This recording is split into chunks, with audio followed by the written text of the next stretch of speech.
Hello, my custom cut frame from Armattan has arrived, so I can get started building this now. This is actually the one that I bought quite a while ago, but there was a bit of a mix-up with Armattan's production scheduling or whatever, so it came a bit late. And I actually got this for free because they were very apologetic, and gave me this for free as an apology. So they also threw this in too, which is quite nice. They do some really good work, these guys. This is it's a socket wrench for 8mm and 10mm head nuts, but some of the cutting on here is very fine. That's actually a 1mm end mill there that's done this cutting, and some very fine little pieces in there, but it's all very nice and clean, and it's actually a lot stronger than it looks, so that's nice. It's a keychain thing.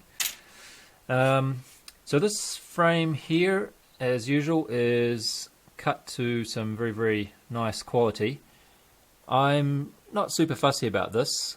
I'm a very sort of a functionality oriented kind of guy, but if you are the type of person who likes to ogle very nicely cut and finished carbon fiber plates, then Armattan has what you need, I'm pretty sure. So yeah, it's very nice. And I think I've gone a bit overboard with the thickness here. I copied, that's a 2mm plate.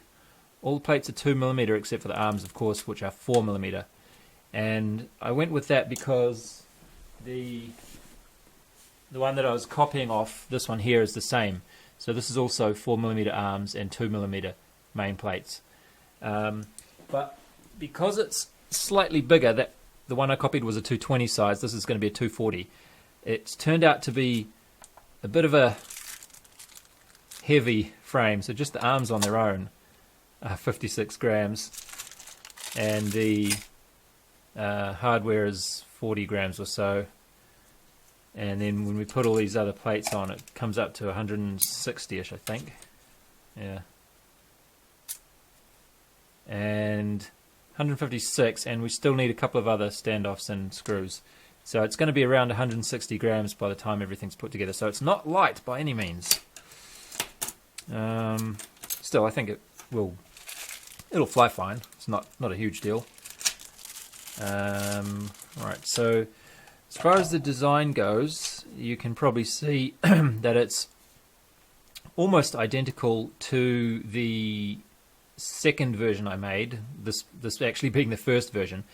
And the main differences came about because after I designed this, I discovered this little 3D printed mount on Banggood that I thought I would try, and when I matched it up to here, it doesn't quite fit, unfortunately. It's very close. It's sort of about 1.5 millimeters off from there, and it also kind of needs to have a hole at the back here to screw down there as well. So the reason I don't have that stuff there is because I didn't know about it. So what I've done for this one is I've copied the same camera mounting style as the frame that I'm basing this design on, and it's going to have some screws holding this on. So that's why it becomes heavy, because you got to have 4 screws there and 4 nuts, lock nuts, and then you need another screw and lock nut on each of these to hold the 2 vertical pieces together. And because of the need for having these slots in the top, I have a slightly different arrangement of these cutaways on the top as well. Kind of similar. And when you have this on here and you're trying to strap your camera down, I think I mentioned this in one of my previous episodes, but when you have a standoff here and a standoff here, and you put the camera down into this corner, and then you try and wrap a Velcro strap around it or a zip tie or something, you find that if you only have these 2 standoffs, the zip ties kind of tries to come from this standoff and go through to here, and it pushes up on the camera from here. So that's why I've put these 2 slots here, and they are the intention is that you would put your zip tie down one and then up the other one, so that it's not going to be pushing up on the camera from below. And it's a nice idea, but I'm not sure how well it's going to work out, because these plates being quite thick, it means that your Velcro or your zip tie is going to have to go down and then take quite a sharp turn and come up and then sort of be bent that way. And it's going to be very hard. I don't think it will be possible to slide the zip tie through very easily. So that might be a bit of a nuisance to get set up, but it should work okay. And what else have I changed on here? I don't think I've changed anything at all.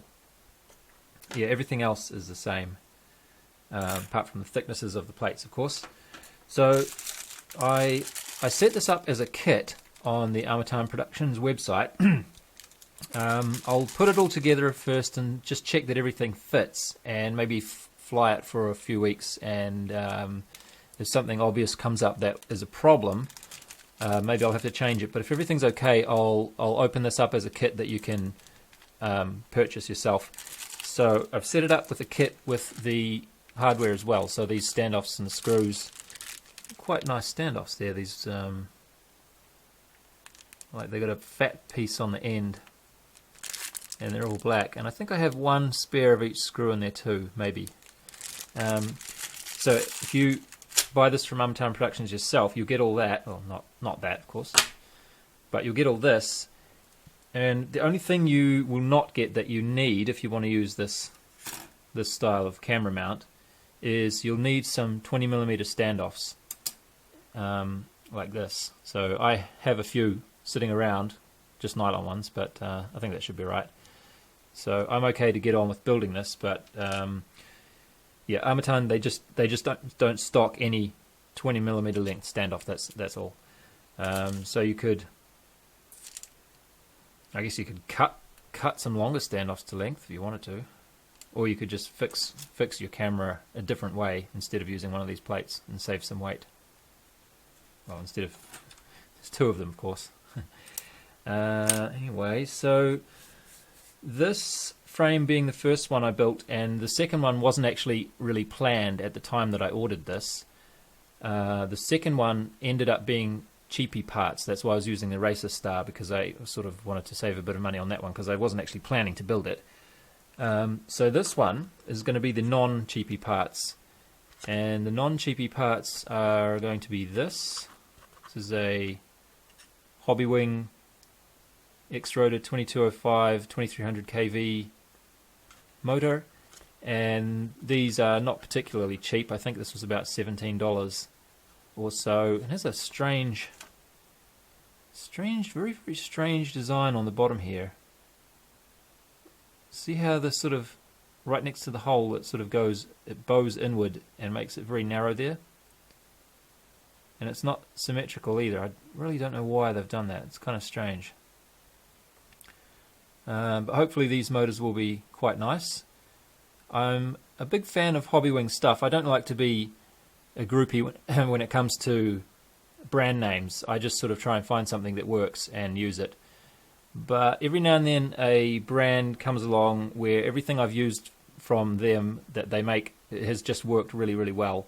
And for me, with mini quads and quadcopters, Hobbywing so far has been one of those brands where everything just works.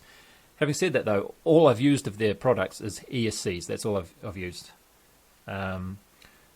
Speaking of which, ESCs I'm going to use are these ones. So Hobbywing has made quite a few larger ESCs in the past, and they're just starting to come out with these smaller ones to get in on the what's that? The little bees kind of market with these small ESCs for mini quads. So I'm hoping that these will perform as well as the larger ESCs of theirs that I've had so far do. And they perform very well. This is not a BL S one, by the way. This is just a F396 CPU. Probably can't read it there, but F396. So yeah, I'm hoping that'll go very well. It's very, very small, isn't it? Very small. Probably the smallest ESC that I've had so far. It's even smaller than the Racer Star ones. So yeah, not particularly a cheapy build, this one. So these two parts are going to be different to the other quad that I just built. Looks like everything's going to be black on this one, pretty much. And all the rest of the stuff is the same, so I'm going to use another one of these really neat PDBs that I quite like. Has a 5 volt and 12 volt step down on there, and it's only about 4 millimeters high at the highest part, so it's quite nice to put underneath your flight controller. It goes on there, like that. And the flight controller is going to be this one. It's a NASA 32 revision 6B, and I think the B means that the what is it? The USB power and the power that's on these, the 5 volt line on these rails, there and there. Oh, where is it? There. I think the second one there is 5 volts, and that rail are separated from the USB 5 volts. I think that's the only difference between the revision 6 and the revision 6B. Not totally sure. But this is one with no compass or barrow. It's just the basic one. Fairly cheap. I think these are about $15 now, which is really nice, because when you're building a mini quad you don't need a compass or barrow, so you don't have to pay the extra for that stuff. I mean a acro sort of racing sort of mini quad. And for the receiver I'm going to use the FlySky IA6B as usual. Camera is going to be this Runcam Owl for the time being. I have another camera that I was provided with by Runcam to do some side-by-side testing on, and still sort of getting that underway at the moment, and then I will switch that camera into be the permanent camera for this frame. Right, I think that's about all I had to say. Now let's get building it. I just realized there are only 7 standoffs in the kit, which is not really a problem because I have these other ones that I got from Banggood earlier, 30mm standoffs. So I could put this one on there to make up the last one. But I know I just said I'm a functionality oriented guy that doesn't worry about how things look, but I just can't bring myself to do this. So I'm going to make them all red like that. So it's not going to be an all black quad after all, it's going to be a little bit of red. Looks like this bit fits in here just perfectly. I was a little bit worried about that because it's one of the more tricky things to visualize when you're just looking at a 2D diagram in the CAD program, and you have to sort of keep in mind that you're going to have space for the tab to slot in, and then you need room for the focus. Then you need room for the screw to go in, so it's going to have to be 3mm in diameter clearance, and then it's going to have to go in far enough to hold solidly, and then you need a little, god damn it, focus. You need space for the nut to go in, but not too much. Come on. Camera, oh, I was just about to smash my camera, no. But you don't want too much because you want to, hopefully, you want to be able to just turn the screw from the bottom without having to hold the nut, which would be ideal, which is how it's turned out. I can turn this, let's see, it manages to hold itself in place while I'm turning it fairly well. It's just a little bit of play there, that's alright. And then finally you need to also keep in mind that it needs to be physically possible for the CNC machine to cut it, which is why we have these two little roundy bits on the outside, so that I wanted this to be able to be cut with a 2mm end mill, and that turned out alright as well. So I'm quite pleased about that. Everything's working pretty well. The only thing that's not really perfectly ideal is that the top of the screw doesn't really come through into the nylon part of the lock nut very much. It is coming through, it's just sort of flush with the edge of the top of the nut, but it would be nice if it came through a little bit further, maybe another 0.5 millimeter. But these were about the only screws that were close enough to that length that were available from the Armattan site, so that's going to have to do it, I think. There's something a little bit strange going on with the solder pads on these ESCs. I've found that with ESCs in the past, I'm easily able to just put an extra bit of solder on here like this, but I don't know what's on these little tabs here, but it seems like Teflon or something. I just can't get any solder to stick on there. But after 25 minutes or so of messing around like this, I decided to just try sticking the wire onto it, and it worked quite nicely. Doesn't look like a very nice smooth joint, but it's very solid. So I don't know what's going on with this. It looks like there may be a little bit of solder on them already, but I can't figure out why I can't add any more solder onto it. Oh, I guess it looks like it's going to work okay though. I just realized that I have quite a few of these straight connector extensions, but I don't have any of the 90-degree ones, which I would rather use. So this is going to go in there. If it was 90 degrees, then it would lie nicely against there to connect to the video transmitter there. So for this one, temporarily, I think I will make a little aluminium angle mount to have this coming out here like that. Like I mentioned in my last build, that was one of my ideas that I was going to try. So I think I'll try that, but I probably won't end up using it permanently. It'll just be for the time being. And in case it wasn't clear what I meant by that, this is the piece here. It's the 45-degree or so bent piece of aluminium angle with those holes drilled as appropriate, and it's going to have to go on top. I suppose it could go on the bottom, but I'm going to put it on the top. And I had to grind away a little bit of this edge side here as well to help it fit in. So it's not really the ideal solution, because it also, when you put that on there and this through there, it also means that this is going to now be a couple of centimeters further that direction. So the video transmitter is going to be sort of under here, and it's not going to be quite so easy to access the dip switches on the side of it. So that's kind of a bummer. So when I get some 90-degree versions of these extension cables, I'll just replace it and use the hole in the top there. I think that's been working quite well on the other quad. Well, there it is. It's 382 grams, which is a little bit on the heavy side, but should still fly okay, I suppose. I didn't really have any issues or anything strange or unusual to report.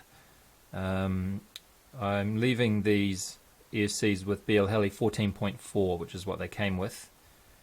And once again, I used the clean flat pass-through facility to reverse the motors, and I changed also the min throttle and max throttle settings for them as well, just to match my other quad.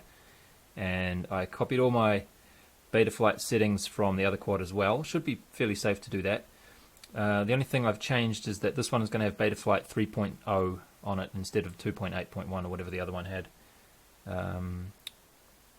So it's actually not raining at the moment, so I might take this just for a quick little line of flight test fly and see how it goes. I just wrapped the ESCs with some electrical tape. I think that'll do alright.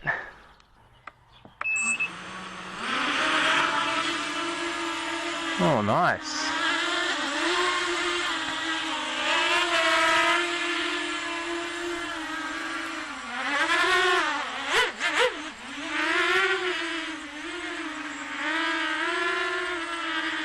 It's nice how you can copy your settings from one to the other and it all works.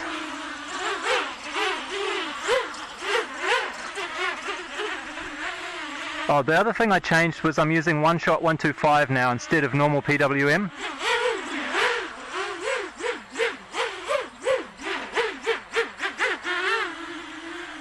I can hear it adjusting the speed of the motors more.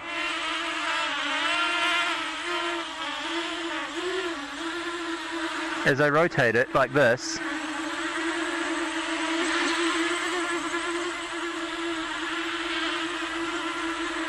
It's making a sound almost like shuddering.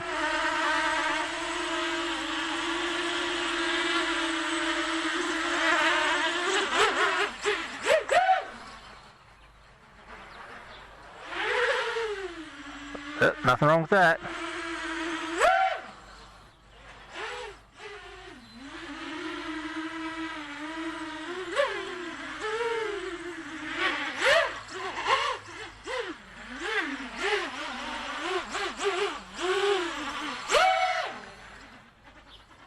Yeah, it's making a more like a stepper motor kind of a noise. Like very discrete steps.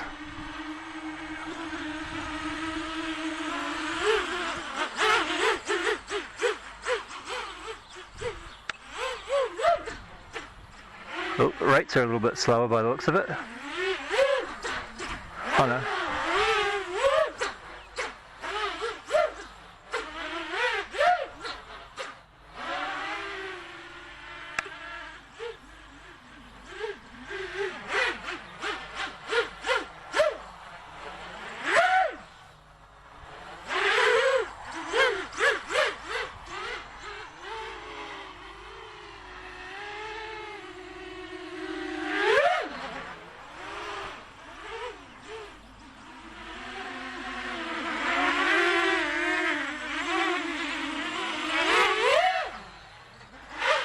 I'm only just blipping the throttle to full there.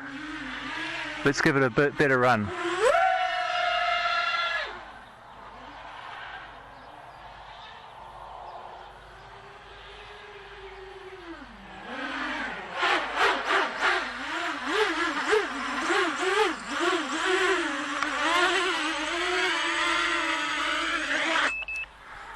Just see if we're getting hot anywhere. ESCs are a tiny bit warm. Motors are not. Okay. Good.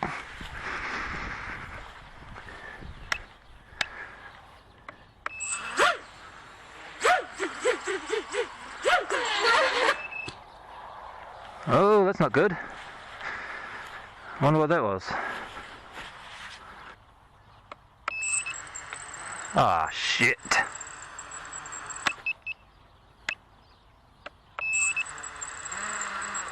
Oh, come on. Does that mean an ESC is stuffed already? I haven't even done one battery. And it's looking like one of these ESCs is broken somehow. So you remember how I was saying about these strange pads on these ESCs, that they were like coated in Teflon or something? To look at, it looks like they had a little bit of solder on there, and I just sort of gave up trying to add my... Oh, God. Well, that one was off as well. Well, that was the problem. You just can't get a good connection with these pads because of this Teflon-like pad. Teflon-like surface on the pads. What the hell is going on with these? So it's not very confidence-inspiring, is it? Yeah, I don't know what's up with these. They're really, really strange. So I guess all I can do is try to solder these back on and give it another try. So I stuck that back on.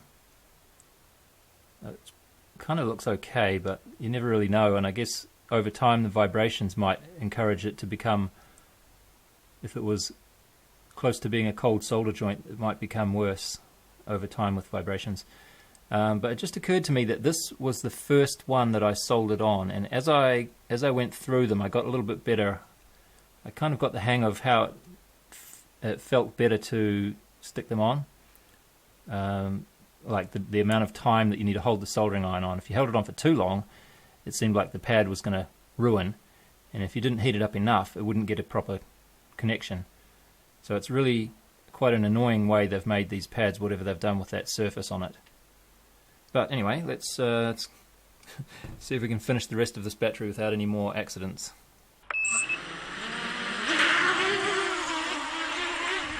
I suppose what I should do is give it a real thrashing now. Whoa.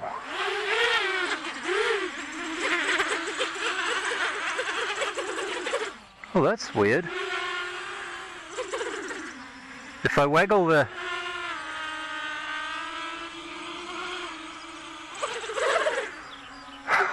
shit. If I waggle the roll stick side to side, it goes shooting up.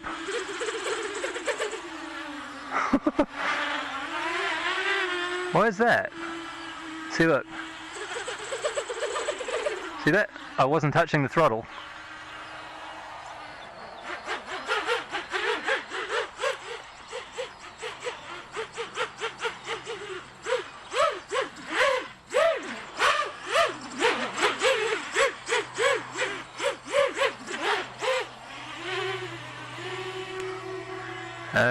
Voltmeter is working, yep.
Alright, I think it might be okay.